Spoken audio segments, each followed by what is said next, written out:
ብዙ የሚያወራ ሰው ከሰማችሁ ህይወታችሁ በጣም ይከብዳቸዋል።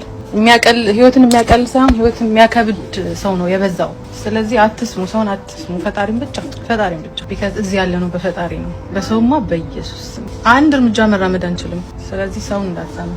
ማመስገን ካለባችሁ አመስግኑ። ለእናንተ የተሰጣችሁ ነገር ከራሳችሁ ትላንት ከነበራችሁ ጋር ነው አወዳድራችሁ የምታመሰግኑት። አሁን አንዳንድ ሰው በራሱ ደስተኛ ስላልሆነ ሁሌም ኮምፒቲሽን ውስጥ ይገባል አይደል?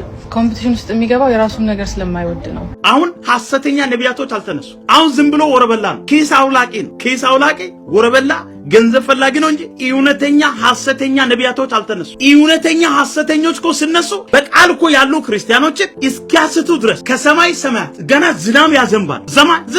ዝናብ ያዘንባል። ገና አላየንም ወገኖች፣ ገና አላየንም። ከሰማይ እሳትን ያዘንባል። ሰዎችን ይፈውሳል። ምድርን ይሰነጥቃል። ገና ተአምራት ነው የሚያደርጉት።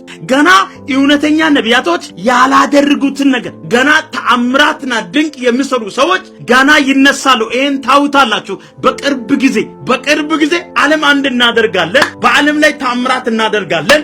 ግን ከዚህ ከመንፈስ ከ666 ጋራ ከአውሬ መናፍስት ቤተክርስቲያን ጋራ አብሮ ተገናኝቶ ታላቅ ተአምራት ፐርፎርማንስን የሚፈጽም ጊዜ አሁን ገና ነው። አሁን አልተጀመረም። አሁን አልተፈጸመም።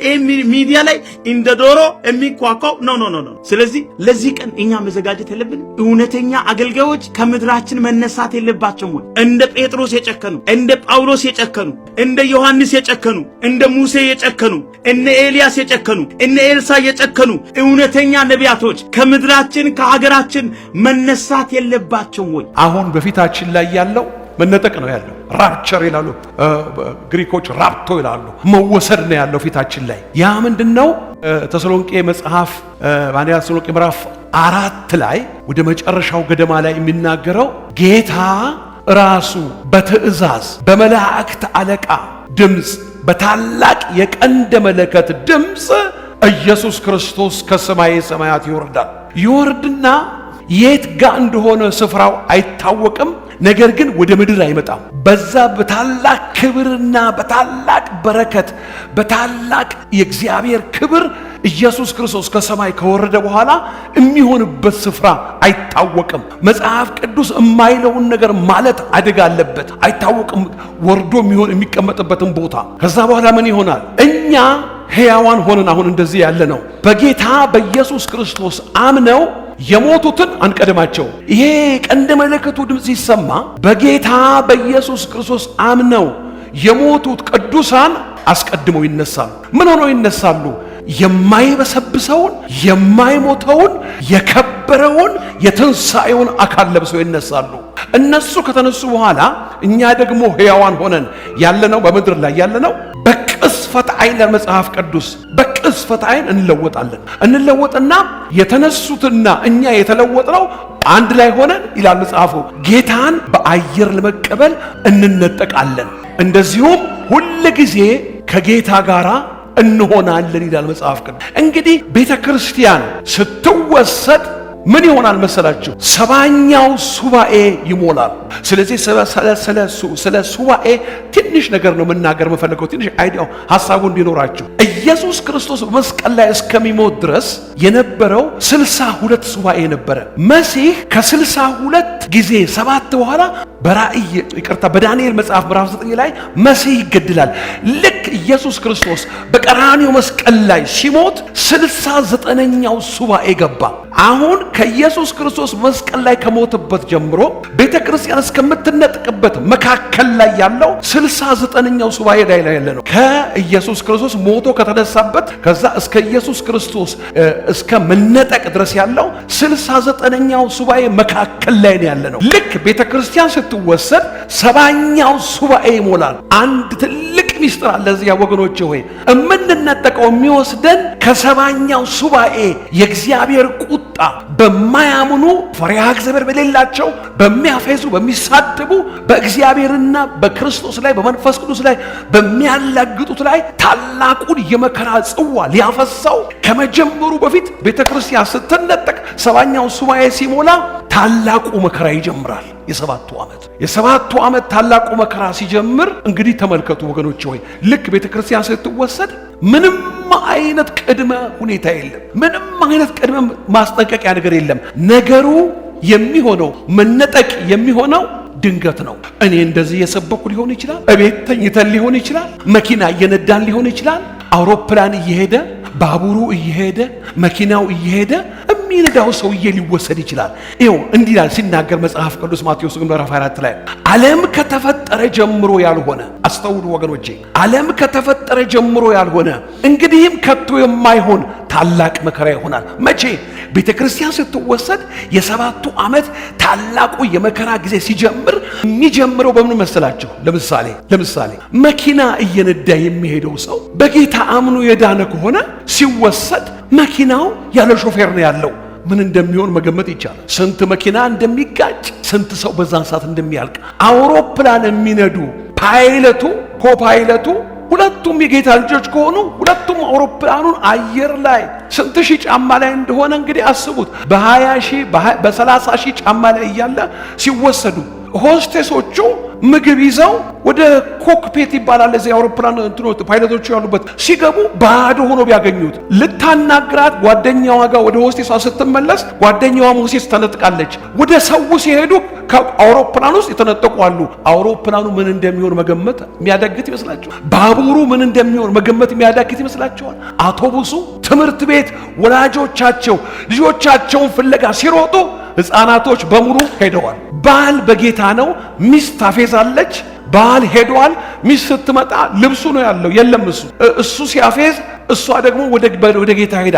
የዛን ጊዜ ዓለም ምን ይሆናል? ይኸውልሽ ድብልቅልቅልቅልቅልቅ ነው የሚለው በዛን ሰዓት ላይ። አሁን የክርስቶስ ተቃዋሚ አሁን ይሰራል። ነገር ግን ይላል ሲናገር በተሰሎንቄ ላይ አሁን በሚስጥር ይሰራል። ተገልጦ እንዳይሰራ ምን አለ? ተገልጦ እንዳይሰራ የሚከለክል አለ። የሚከለክለው ማን ነው? መንፈስ ቅዱስ አለ ከቤተ ክርስቲያን ውስጥ። ስለዚህ የአመጽ ሚስጥር አጋንንት፣ ሰይጣን፣ የክርስቶስ ተቃዋሚው መናፍስቶቹ። በመጨረሻው ላይ ግን የሚገለጠው ማን ነው ካላችሁ በዛን ሰዓት ላይ ቤተ ክርስቲያን ከተነጠቀች በኋላ የሚገለጠው ማን ነው? ሐሰተኛው ክርስቶስ ተብሎ በመጨረሻው ላይ ዓለምን በሙሉ በዛን ዘመን ላይ ሊቆጣጠር የሚነሳው ያ ሰው የመጨረሻ የምጣኔ ሀብት ባለሙያ ወይም ኢኮኖሚስት ነው። የዓለምን የአገራትን ኢኮኖሚ ሁሉ ማረጋጋት የሚችል ዕውቀት አለው። የተባበሩት መንግስታት፣ ይሄ ኢሮፒያን ዩኒየን፣ የአውሮፓ ህብረት የሚባለው በሙሉ እንዲህ አይነት ዕውቀት እንዲህ አይነት ጥበብ ማን ይችለዋል እያሉ ሁሉም ስሩ ይገባሉ። ወዲያውኑ ዓለምን መቆጣጠር የሚችልበትን የራሱን የክፋቱን የአመጹን ኔትወርክ ይዘረጋል።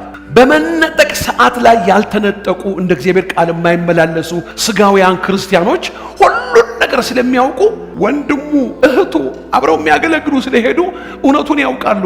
በዛን ሰዓት ላይ ምን ይሆናል? ስደቱ መከራው ዓለም አቀፍ ይሆናል። መከራው በቅዱሳን ባልተነጠቁት ላይ እጅግ የከፋ ይሆናል። ምክንያቱም በዛን ጊዜ ቤተ ክርስቲያን ከተወሰደች በኋላ የታላቁ መከራ ከጀመረ በኋላ ለመግዛት ወይም ለመሸጥ የአውሬውን ቁጥር መቀበል ያስፈልጋል። ቁጥሩ ወገኖቼ ሆይ አሁን በዓለም ላይ እየተለማመዱት ነው ያሉት። በአንዳንድ የበለጸጉ አገሮች ላይ በደንብ ይህንን ማይክሮቺፕስ እጃቸው ላይ ያስገቡት ነው። የተለያየ ሰውነታቸው አካል ላይ ያስገቡ። እሱ ውስጥ አሁን ብዙ መግባት አልፈልግም፣ ግን ጀምረውታል። ወገኖቼ ሆይ እዛን ጊዜ ለመሸጥ ወይንም ለመግዛት የአውሬውን ቁጥር መቀበል ስለሚያስፈልግ ይህን ደግሞ የሚያውቁ ቅዱሳን ማድረግ ስለማይፈልጉ ስደቱ ዓለም አቀፍ ነው። መግዛት አይችሉም። ዳቦ መግዛት አይችሉም። ጤፍ ሄደው መሸመት አይችሉም። አስቤዛ ማድረግ አይችሉም። ምክንያቱም ቁጥሩ የሌለው መሸጥ ወይም መግዛት ስለማይችል መከራው እጅግ ከፍተኛ ይሆናል። በዛን ሰዓት ላይ አሁን ምን ይሆናል? ሰባቱ ዓመት በሁለት ይከፈላል። 3 ዓመት ተኩልና 3 ዓመት ተኩል። ስለዚህ የ3 ዓመት ተኩሉ ምን ያደርጋል? ይሄ የክርስቶስ ተቃዋሚ ሐሰተኛው ክርስቶስ ምን ያደርጋል? እስራኤልን ይመጣና በዓለም ላይ ማንም አይነካችሁም፣ ከኔ ጋር ኪዳን አድርጉ ይላቸዋል። ሲያዩ ጥበቡን፣ ዕውቀቱን፣ ችሎታውን የሚያደርጋቸው ነገሮች ሲያዩ እስራኤላውያን ጽኑ የሆነ ቃል ኪዳን ከእሱ ጋር ይገባሉ። ምን ያደርጋል? ከፍልስጤም ጋር ያስታርቃቸዋል፣ ዋስትና ይሰጣቸዋል፣ ማንም እንደማይነካቸው። 3 ዓመት ተኩል የየአገራቱን ኢኮኖሚ የየአገራቱን የተለያየ ችግር በመፍታት ታዋቂ ይሆናል። ይሄ የሐሰተኛው ክርስቶስ። በዛን ጊዜ ወገኖቼ ሆይ ሚስጥሩን የሚያውቁ ማን እንደሆነ የሚያውቁ እሱ ዓለም አቀፍ የሆነ እሱ የሚመለክበትን በስውር እሱ ለሱ አምልኮ የሚሰጥበትን ቤተክርስቲያን ሁሉ ያቋቁሟል። በምድር ላይ የምትቀረዋ እውነተኛው ቤተክርስቲያን ከሄደች በኋላ የክርስቶስ ተቃዋሚው መንፈስ የሸነገላቸው ሰዎች የሚያመልኩበት ቤተክርስቲያን አለ ምድር ላይ። እነኚህ እውነተኛ የጌታ ባሪያዎች ይሄንን ስለሚያውቁ እዛ ውስጥ አይገቡም። በዛን ጊዜ ልክ 3 ዓመት ተኩል እንደዚህ ካደረገ በኋላ ከ3 ዓመት ተኩል በኋላ መጽሐፍ ቅዱስ እንደዚህ ይላል፣ የጥፋት እርኩሰት በተቀደሰው ስፍራ ቆሞ ስታዩ አንባቢ ያስተውል ይላል። ምን ማለት ነው? በኢየሩሳሌም ቤተ መቅደሱን አሁን ያለንበት ዘመን እንዴት ያለቀ ዘመን እንደሆነ ወገኖች ሆይ ምልክቶች የተፈጸሙበት እንደሆነ ለማወቅ በጣም የሚከብድ አይመስለኝም። ለመስዋዕት የሚሆኑ ቀያይ ጊደሮች ከቴክሳስ ተዘጋጅተው ወደ ኢየሩሳሌም ሊገቡ በደንብ ያለቀ ነገር ነው። ቀያይ ጊደሮች ናቸው ለመስዋዕት የሚፈለጉት። የቤተ መቅደሱ የክርስቶስ ተቃዋሚው ሲመጣ የሚገባበት ቤተ መቅደስ ፕላኑ አልቋል፣ ብሩ አልቋል፣ ዲዛይኑ አልቋል፣ ሁሉ ነገር ተጠናቆ አልቋል። አሁን ማለት ነው አሁን ተጠናቆ አልቋል። አሁን መገንባትና የሚገነባው የሱ የሐሰተኛው ክርስቶስ ይሄ የሚያሰራው ቤተ መቅደስ ሲያልቅ የመጨረሻው ዘመን ላይ ወገኖቼ ሆይ ምልክቶቹ ተፈጽመው ትንቢቶቹ ተፈጽመው እያየን ያለንበት ጊዜ ነው። ስለዚህ ይመጣና ቤተ መቅደስ ይገባና እኔ ነኝ አመመለከው ይላቸዋል አይሁዶችን። እኛ ያህዌን ነው የምናመልከው አንተንም አናመልክም ይሉታል። በዚህ ጊዜ ሰይፉን ይመዝባቸዋል። ታውቃላችሁ በናዚ የሁለተኛ ዓለም ጦርነት ካለቁት እስራኤላውያን በላይ በዛን ሰዓት ላይ ይፈጃቸዋል። አሁን 144 ሺዎቹ ከእስራኤል የሚነሱት የተመረጡት በዛን ጊዜ ነው። እነሱ ናቸው በ3 ዓመት ተኩሉ ጊዜ በዓለም ላይ ኢየሱስ ያድናል የሚለው ወንጌል የሚሰብኩት። ምክንያቱም ድንዛዜው የሚለቃቸው አሁን ኢየሱስ ብትሏቸው ሊገሏቸው ነው የሚነሱት። የዛን ጊዜ ግን ያ ድንዛዜ የለቃቸውና ለካ አንተ የጌቶች ጌታ ሆነህ አሳልፈን ሰጠንህ፣ ከአባቶቻችን ጋር ተባበርን ካድንህ፣ ስትሰቀልም ተባበርን፣ ለካ ለማዳን እኛን የመጣው መሲህ አንተ ነበርክ ሲሉ አይነ ልቦናቸው ሲበራ ክርስቶስ ሲቀበሉ 144 ሺዎቹ ይህንን ወንጌል በዓለም ላይ እየሰበኩ እያሉ ታላቅ የመከራ ጊዜ በላያቸው ላይ እንደ ጎርፍ እየወረደ እያለ የ7ቱ ዓመት ማለቂያ ሲደርስ አንድ አስገራሚና አስፈሪ ነገር ይሆናል። በዓለም ላይ ያለውን ጦር በመጽሐፍ ቅዱስ ዕውቀት ጥናት እግዚአብሔር የሰጣቸው ባሪያዎች የሚናገሩት ኢየሩሳሌምንና እስራኤልን ለማጥፋት የሚሰበሰበው ሰራዊት ወደ 200 ሚሊዮን ነው ይባላል። እስራኤልን በቃ ለማጥፋት በትንትኗን ለማውጣት እስራኤልን ነው ከበባ የሚነሱት። በዛን ሰዓት ላይ በ7ቱ ዓመት መጨረሻ ላይ እንግዲህ በለስ ሲያቆጠቁጥ ጫፏም ሲለሰልስ በጋ እንደቀረበ ታውቃላችሁ። እናንተ ደግሞ ይህንን ባያችሁ ጊዜ ቤዛችሁ ቀርቧልና አሻቅባችሁ ተመልከቱ።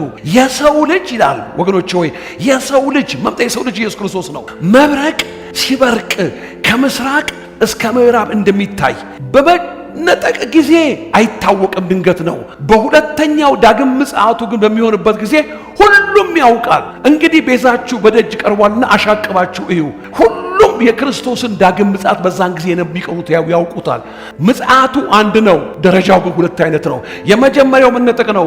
ሁለተኛው ግን ከቅዱሳን መላእክቱ እና ከሁላችን አብረን ከሱ ጋር ካለነው ሁሉ ጋር የሰማይ ሰራዊት የሚለው ነጭ አምባ ላይ ፈረስ ላይ ተቀምጦ የሰማይ ሰራዊት ተከትለውታል። የሰማይ ሰራዊት ተከትለውት ከሰማይ ከኢየሱስ ጋር የሚመጡት እኔና እናንተ የዳነው የተነጠቅነው አብረን ነው የምንመጣው። በዛን ሰዓት ላይ ኢየሩሳሌም ሲከቡ ትንቢቱ የሚፈጸምበት ሰዓት ነው። አንድ ነገር ይሆናል። እግዚአብሔር ወደ ኢዮሳፍጥ ሸለቆ ወደሚባለው የአርማጌዲዮን ወደሚባለው አርማጌዲዮን ማለት አርማጌዲዮን አማርኛ ነው። ትክክለኛው ዕብራይስጥ ቃል ሃራማ እና ጌዶ ይባላል። የተራራ ጦርነት፣ ከፍተኛ የተራራ ጦርነት ማለት ነው። ያ በዛ ወደ ኢዮሳፍጥ ሸለቆ ይሰበስባቸዋል። እግዚአብሔር ራሱ ነው የሚሰበስባቸው። የኤፍራጥስ ወንዝ ይደርቅና ከሰሜን የሚመጣው ሰራዊት እንዲሻገር በዛን ሰዓት ላይ ነው። እያነበብን እንሄዳለን። በአካል እንግዲህ የሚመጣበት ታላቅ መከራ ሲያበቃ ጌታ ኢየሱስ ምንድነው እሱ? ፈሪሃ እግዚአብሔር በሌላቸው በሚሳደቡ፣ በሚተቹ፣ በሚራገሙት ላይ የቁጣውን ጽዋ ወርጎች ሆይ መከራውን ሊያፈስ ከመምጣቱ በፊት እዚህ መካከል ላይ የአርማጌዶን ጦርነት አለ። ይሄ ነው ቅድም ያነበብኩላችሁ ቃል በአፉ ሰይፍ የሚለው። ልክ ከእስራኤል በሚከቡበት ሰዓት ላይ ኢየሱስ ክርስቶስ ከሰማይ ሰማያት ይመጣል። በዛን ጊዜ ጦርነት አይደለም ያለው ወገኖቼ ሆይ ምን ይላል? ወደ እግዚአብሔር ወደ አዘጋጀው ወደ ታላቁ እራት የምድርን አእዋፋት እና አሞሮች በምድር ላይ ያሉትን በሙሉ እንዲመጡ ያደርጋቸዋል። ከዛ በኋላ አስቡ፣ እዛ ሜዳ ላይ ከ100 ሚሊዮኖች የሚበልጥ ሰው ሬሳ ነው ያለው። ምክንያቱም የሚመታቸው ሰው አይደለም፣ የሚመታቸው የነገስታት ንጉስና የጌታዎች ጌታ አልፋና ኦሜጋ የሆነው ጌታ ያችን ምድር ሊታደጋት ህዝቦቿን እዛ የቀሩትን እሱ የሆኑትን ሊያድናቸው ኢየሱስ ክርስቶስ የሚመጣበት ሰዓት ነው ከህዝቡ ጋራ። እንግዲህ ይሄ ለ1000 ዓመት ለመግዛት በሚመጣበት ጊዜ ከሰማይና በምድር ሊነግስ ኢየሱስ ክርስቶስ ሲመጣ መጀመሪያ ታላቁን ሰንሰለትና የጥልቁን መክፈቻ ቁልፍ የያዘ መልአክ ከሰማይ ሲወርድ አየሁ። ዓለምን ሁሉ ያሳተውን ዘንዶ የቀደመውን እባብ ዲያብሎስን አሰረው ይላል። ከዛ በኋላ ወደ ጥልቁ ጣለውና 1000 ዓመት ዘጋበት። በ1000 ዓመቱ መንግስት ሰይጣን ታስሯል። የለም። ክብር ለኢየሱስ ክርስቶስ ይሁን። ምን አለ ግን?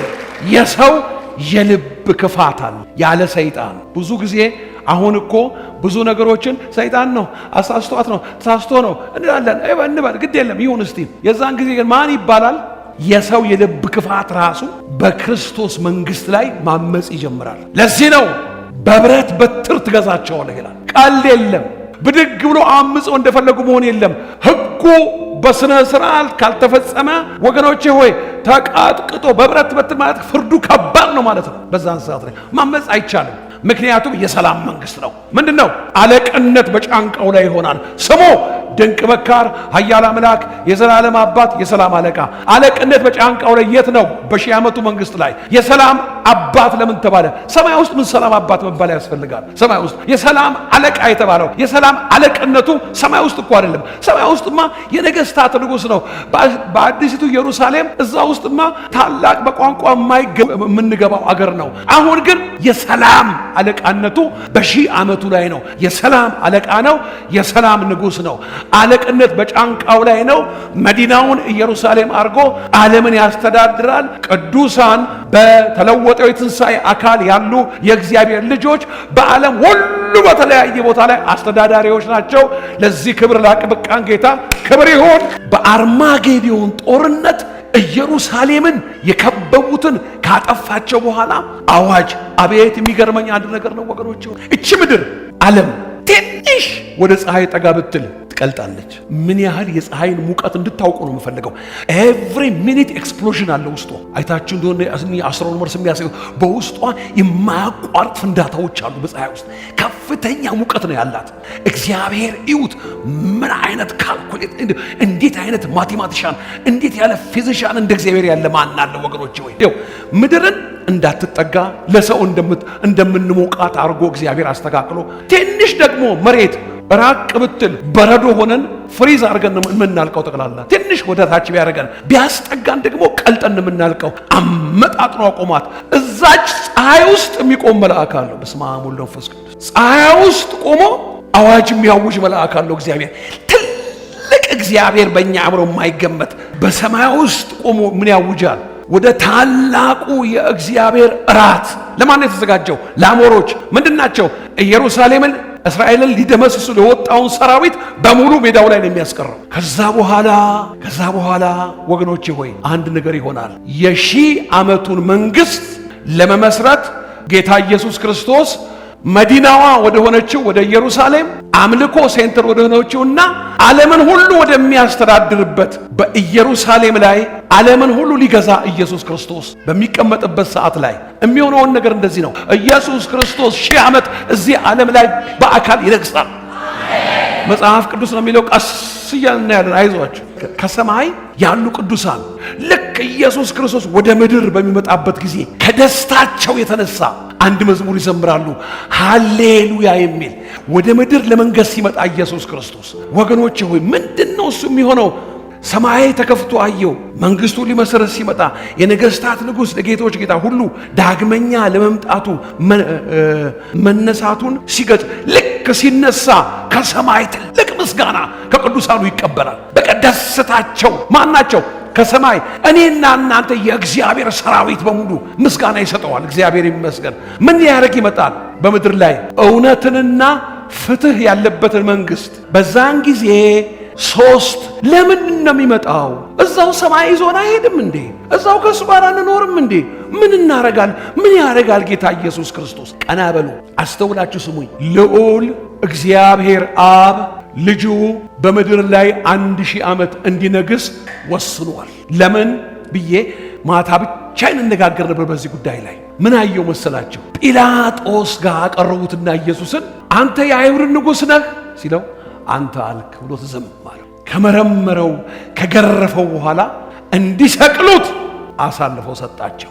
3 አይነት ቋንቋ ጻፈ። በግሪክ፣ በዕብራይስጥ፣ በሮማይስጥ በ3 ቋንቋ የአይሁድ ንጉሥ የናዝሬቱ ኢየሱስ ብሎ ጻፈና መስቀሉ ላይ አድርጉት አለ ጲላጦስ። መስቀሉ ላይ አደረጉት። በመስቀሉ አጠገብ የሚያልፉ ሰዎች አዩና እንዴ የናዝሬቱ ኢየሱስ የነገስታት ንጉሥ ሄዱ ጲላጦስ ጋር።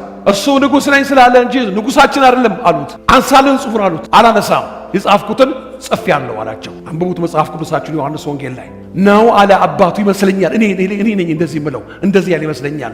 ንጉሳችን አለም አላችሁ። በዓለም ላይ አይናችሁ እያየ 1000 ዓመት አነግሰዋለሁ አለ አባቱ። ያውም በክብር ያውም በስልጣን ያውም በከፍተኛ ቋንቋ በማይገልጠው ወገኖቼ ሆይ ክብርና ሰላም። ያ ዘመን ምን አይነት ዘመን መሰላችሁ? ቅዱሳን ሁሉ ከሰማይ መተን አብረን በምድር ላይ አለን።